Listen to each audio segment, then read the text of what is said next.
La Chine est hors de contrôle. On ne vous laissera pas détruire ce pays et notre modèle de vie. On a travaillé trop dur, on s'est battu trop longtemps pour perdre face au virus de Wuhan. Oui, je le dis, la Chine était au courant et a ouvertement menti à ce sujet. C'est une petite musique récurrente aux États-Unis. La Chine a menti. Un message martelé sur la très conservatrice chaîne de télé Fox News, mais aussi dans les couloirs de la Maison-Blanche, où Donald Trump n'a cessé d'accuser Pékin de dissimuler la vérité.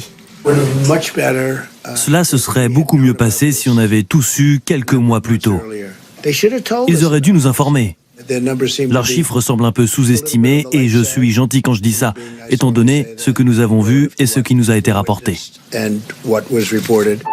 Des accusations d'abord sur le nombre de morts en Chine, notamment après ces photos. Elles montrent de longues files d'attente de personnes venues chercher les cendres de leurs proches et des piles d'urnes funéraires attendant d'être récupérées. Vendredi, les autorités de Wuhan admettent un bilan à la hausse. Il y aurait eu 1290 morts supplémentaires. Il y a un total cumulé de 4632 décès et un total de 82 692 cas confirmés.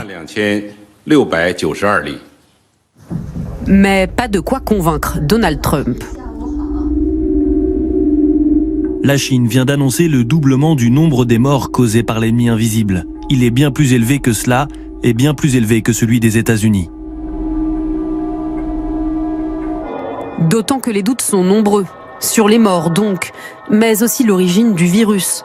Le temps qu'ont mis les autorités chinoises à alerter sur sa contagiosité. En France, dans une interview au Financial Times, Emmanuel Macron s'interroge.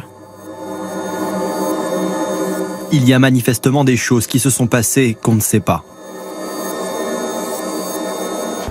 Selon une revue scientifique de référence, le gouvernement chinois exercerait ces derniers mois un contrôle strict sur la recherche autour du virus, au grand regret des chercheurs étrangers. Des lanceurs d'alerte seraient portés disparus ou réduits au silence. Alors, comme Emmanuel Macron, Angela Merkel regrette que la Chine ne joue pas le jeu. Plus la Chine rend compte de manière transparente de la genèse du virus, mieux ce sera pour tout le monde sur cette planète afin d'en tirer les leçons. Des critiques des pays occidentaux et à Pékin, un démenti très ferme. Les doutes sur la transparence de la Chine dans la prévention et le contrôle de l'épidémie ne sont pas conformes aux faits et ne respectent pas non plus les grands efforts et sacrifices faits par le peuple chinois pour la prévention et le contrôle de la maladie. Et la polémique a atteint l'OMS, accusée par les États-Unis d'avoir pris pour argent comptant les données chinoises autour du virus et d'avoir tardé à réagir. Si l'OMS avait fait son travail et envoyé des experts médicaux en Chine pour étudier objectivement la situation sur le terrain, l'épidémie aurait pu être contenue à sa source, avec très peu de morts. Donald Trump a donc décidé de suspendre sa contribution à l'autorité sanitaire. Près de 500 millions de dollars, soit 22% du budget annuel de l'OMS.